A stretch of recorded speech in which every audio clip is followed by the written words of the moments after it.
नमस्कार, times now Navbharat digital देख रहे हैं आप। फेस्टिव सीज़न है और क्रिकेट इस देश में सबसे बड़ा फेस्टिवल है।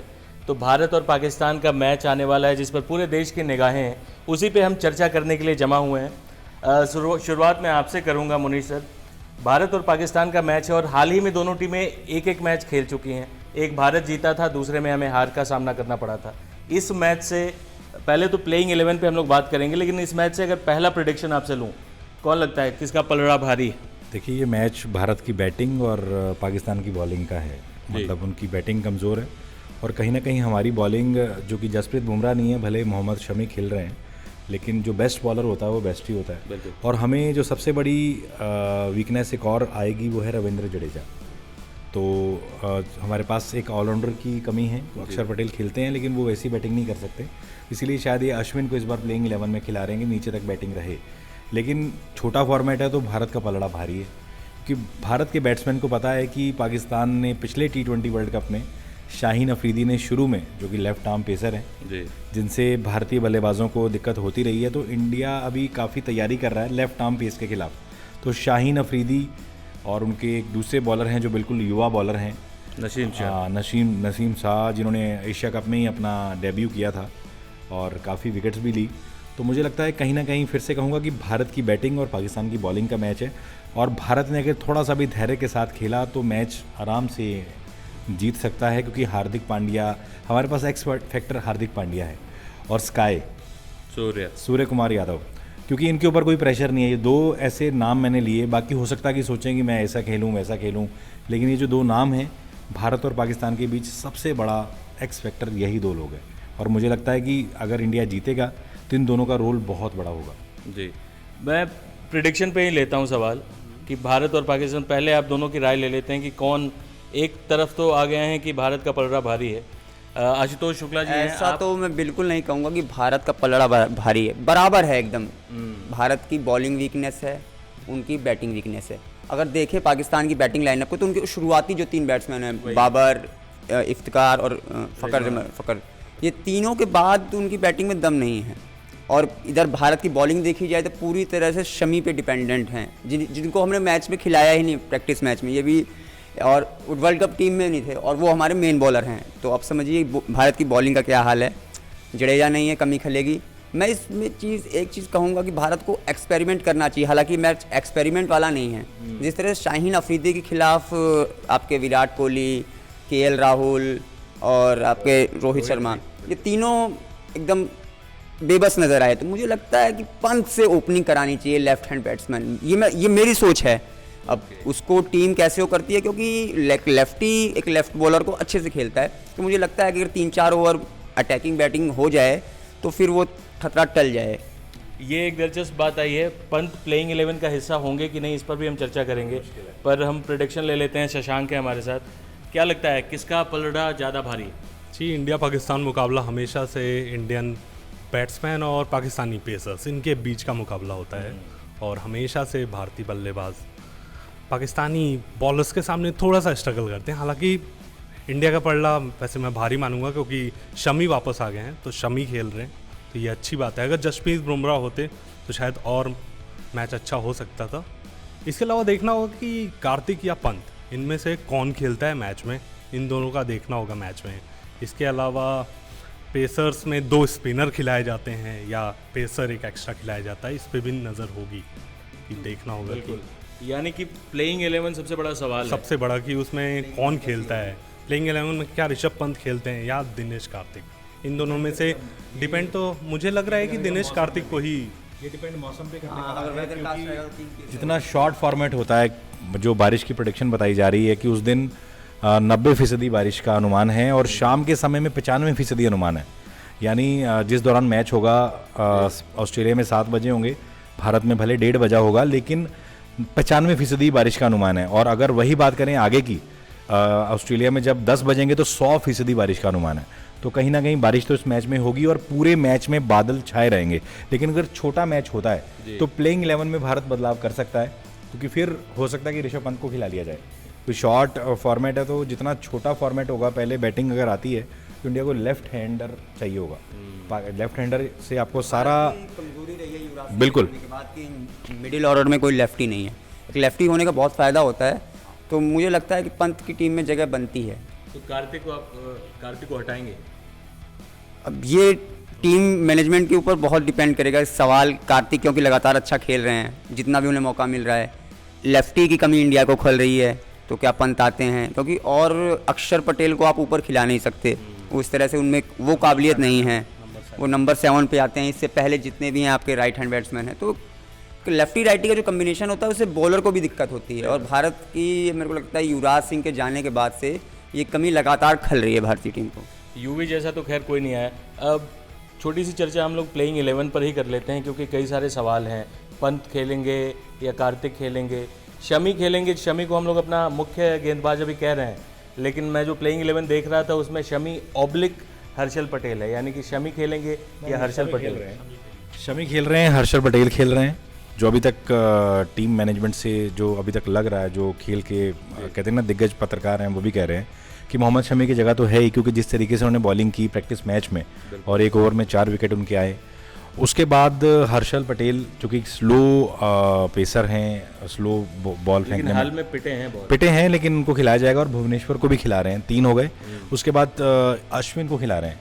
इसलिए खिलाया जा रहा है अश्विन को कि उनको लग रहा है कि बैटिंग में नीचे तक आपकी बैटिंग ऑर्डर लंबा हो जाता है, कि 7वें पे अगर अक्षर खेल रहे हैं, उसके बाद 8वें पे अगर अश्विन है, तो अश्विन जैसा आदमी अगर 8वें पे खेल रहा है तो आप कह सकते हैं कि 8 तक मेरे पास बल्लेबाज हैं। अगर 7 के बाद अगर आप लगाते हैं आप यूजी चहल को, तो उनको आप बैट्समैन नहीं कहते। तो ये थोड़ा सा एज दे रहा है आर अश्विन को। ऑफ स्पिनर है, लेकिन मुझे लग रहा है कि अगर चहल खेलते तो ज़्यादा बढ़िया रहता। फिर वही बात है, क्योंकि चहल फिंगर स्पिनर नहीं है, चहल रिस्ट स्पिनर है। जो रिस्ट स्पिनर होता है वो ऑस्ट्रेलिया में ज़्यादा कामयाब है। अब शेन वॉर्न की गढ़ में खेल रहे हैं, तो ये चूँकि उंगली से स्पिन करते हैं, वो रिस्ट से स्पिन करते हैं। लेकिन प्रॉब्लम वही है कि अगर रविंद्र जडेजा टीम में होते तो यूजी चहल ही मैच खेलते। लेकिन अब जडेजा नहीं है, अक्षर पटेल से उम्मीद नहीं है मैनेजमेंट को कि वो वैसी बैटिंग कर सकते हैं। लेकिन मुझे लगता है अगर आपके पहले बल्लेबाज फेल हो जाते हैं तो आपको 7वें 8वें पे इतना ध्यान नहीं देना चाहिए। अगर ऊपर में सूर्य कुमार यादव, विराट कोहली, रोहित शर्मा, केएल राहुल, अगर ये लोग चल जाते हैं तो नीचे में सोचना नहीं पड़ता। लेकिन चूँकि पाकिस्तान की गेंदबाजी ऐसी है, तो ये अश्विन को एक बैकअप के तौर पे 8वें नंबर पर खिलाने की सोच रहे हैं। क्योंकि अश्विन ने अभी प्रैक्टिस मैच में भी जो गेंदबाजी की थी, काफ़ी स्पिन हो रही थी और गेंद उठ के आ रही थी। आपने देखा होगा जो भारत ने वहाँ पे सीरीज जीती थी, भले टेस्ट मैच था वो, लेकिन काफ़ी अच्छी गेंदबाजी थी उनकी। बिल्कुल सही बात। गेंदबाजी के साथ साथ उन्होंने काफ़ी लंबा अरसा वहाँ बिता के एक मैच इंडिया को ड्रॉ भी कराया था। इतना अनुभव है, हारा हुआ मैच हनुमा विहारी के साथ पूरा दिन वो टिके रहे थे। सामने बहुत अच्छी बॉलिंग अटैक थी, तो ये एक्स्ट्रा एज है जो आर अश्विन को दिया जा रहा है। और मैच काफ़ी अच्छा होगा, भले छोटा मैच होगा। इसकी टिकट आपको बता दें 6 महीने पहले से बिक चुकी हैं। और अगर छोटा मैच होता है, मुझे लगता है मैच जरूर होना चाहिए और इसमें रिजर्व डे भी कुछ रखना चाहिए था इन लोगों को। वो आगे के मैचेस के लिए होता है, आप लीग मैचेस के लिए नहीं कर सकते हैं आप रिजर्व डे। लेकिन दर्शकों के लिए ये थोड़ा रहेगा कि बारिश तो पक्का होनी है।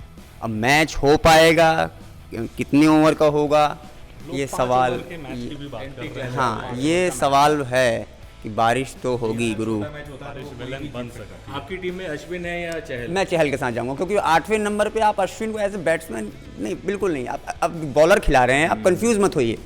फिर अर्शदीप और हर्षल पटेल, मैं आपने पटेल को चुना है। पटेल को इसलिए चुना क्योंकि अर्शदीप ने पाकिस्तान के खिलाफ 2 मैच अर्शदीप पाकिस्तान के खिलाफ 2 मैच खेले थे। दोनों मैच में बहुत बुरी तरीके से पिटे थे। एक में उन्होंने कैच भी छोड़ दिया था, तो अंडर प्रेशर होंगे वो। तो हर्षल का ये है कि पाकिस्तान की टीम ने उनको खेला नहीं है।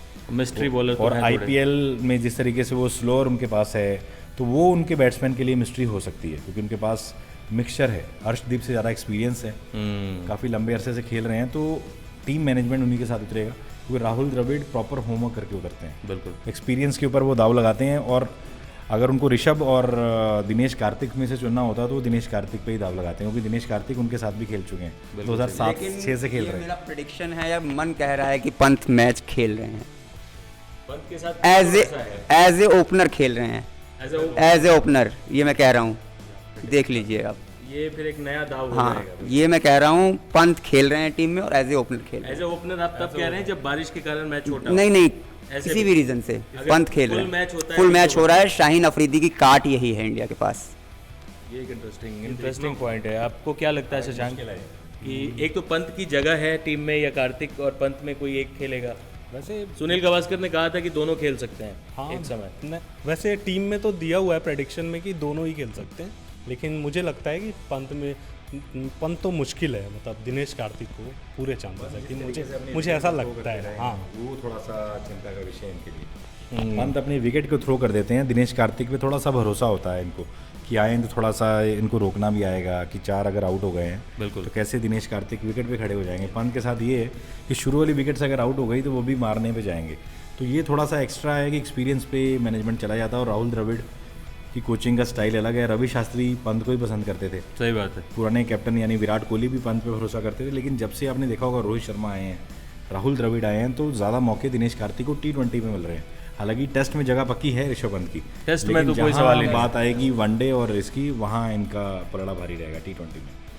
और राहुल द्रविड़ तो खैर अलग स्टाइल के कोच हैं, लेकिन अभी तक वैसी सफलता मिली नहीं है जो रवि शास्त्री को भी एक तरीके से नहीं मिल पाई। कोई ICC टूर्नामेंट नहीं जीत पाए। इस बार ICC टूर्नामेंट जीतने के चांसेस हैं। टीम इंडिया भारत पाकिस्तान के अलावा अगर टूर्नामेंट की बात करें, क्या लगता है ये team world cup winning team है? T20 में कुछ भी हो सकता है, लेकिन मेरी फेवरेट इंग्लैंड और ऑस्ट्रेलिया है। ओके, आपकी फेवरेट 2 टीमें कौन सी? मुझे भी इंग्लैंड लगती है फेवरेट, मतलब इंग्लैंड T20 हमेशा ही अच्छा खेलती है। ऑस्ट्रेलिया के चांसेस है, लेकिन इंडिया ने भी ऑस्ट्रेलिया को हराया है, तो चांसेस। लेकिन ये टीम वो टीम मुझे नहीं लग रही है कि जो वर्ल्ड कप जीत सकती है। एवरेज प्लेयर की एज 30+, T20 में आप 30+ की आपकी एवरेज प्लेइंग टीम है। जो धोनी हम 2007 में वर्ल्ड कप जीते थे, उसमें प्लेइंग जो टीम थी उसकी एवरेज एज लगभग 22.5 या 23 साल थी, और अभी 30+ है। इंडिया की टीम्स T20 वर्ल्ड कप की सबसे बूढ़ी टीम है, तो सॉरी, मुझे नहीं लगता कि टीम इंडिया फाइनल तक पहुंचेगी। लेकिन हॉट फेवरेट है। और देखो T20 में कुछ भी हो सकता है। अभी आप देखिए लीग मैच में 2 बार की वर्ल्ड चैंपियन वेस्ट इंडीज बाहर हो गई, वर्ल्ड कप में लीग में वो खेल ही नहीं पाएगी। तो क्रिकेट अनिश्चितताओं का खेल जिसे कहते हैं, तो कुछ भी हो सकता है। आपकी 2 टीमें जो वर्ल्ड कप जीतने की प्रबल दावेदार। देखिए, अगर क्रिकेट की मतलब उसके हिसाब से जाया जाए तो इंग्लैंड बहुत ही सेट टीम है, क्योंकि उनकी बेंच स्ट्रेंथ भी, अगर वो पार्ट बी भी खिला लेंगे तो वो भी उनके पास बहुत स्ट्रांग है। तो इंग्लैंड सबसे ज़्यादा फेवरेट है। और दूसरी टीम ऑस्ट्रेलिया, क्योंकि ऑस्ट्रेलिया में वर्ल्ड कप हो रहा है और वो पिछला चैंपियन भी है। तो उनके पास वेड जैसे बल्लेबाज जो 7वें 8वें नंबर पर खेलते हैं, पिछले सेमीफाइनल में जिस तरीके से उन्होंने पाकिस्तान को हराया, तो ये जो बैटिंग में गहराई है ऑस्ट्रेलिया की, तो ये दोनों टीमें फेवरेट हैं। लेकिन इन 2 टीम्स के अलावा कुछ टीम्स और हैं, जैसे न्यूजीलैंड है, वो किसी को भी हरा सकता है किसी दिन भी। मतलब भारत की भी अगर बात करें, एज वाला फैक्टर तो है ही, बस हमारी बॉलिंग कमज़ोरी। अगर बॉलिंग अच्छी करने लगे ये लोग, तो किसी क्या पता कि 83 के वर्ल्ड कप की तरह हम लोग इस बार उम्मीद ही लगा सकते हैं। उम्मीद पर दुनिया कायम है। तो टाइम्स नाउ ऑफ भारत के साथ जुड़े रहिए। विश्व कप के दौरान हम लोग आपसे मिलते रहेंगे, लगातार चर्चा करते रहेंगे कि भारत कैसे कैसे आगे बढ़ रहा है इस वर्ल्ड कप में। उम्मीद करते हैं कि 2007 से लेकर 2022 आ गया, 15 साल का ये जो सूखा है ये ख़त्म करें रोहित शर्मा की ये टीम। बिल्कुल, 15 साल बड़ा लंबा अरसा है, 14 साल भी बीत गए अब तो आपसे जुड़ते रहेंगे टाइम्स नाउ ऑफ भारत पे। बिल्कुल, और क्रिकेट पे टाइम्स चर्चा आपके सामने हम लेकर आते रहेंगे। एक और बात आखिरी में जाते जाते मैं कहना चाहूँगा कि इंडिया की जो बी टीम खेली थी ना साउथ अफ्रीका के खिलाफ, उसको एक नई टीम बनाकर भेज दो, वो प्रबल दावेदार है मेरे हिसाब से। बाकी आप देखते रहिए, जुड़े रहिए टाइम्स नाउ भारत के साथ। इस वीडियो को अपने दोस्तों के साथ ज़रूर शेयर कीजिएगा। धन्यवाद।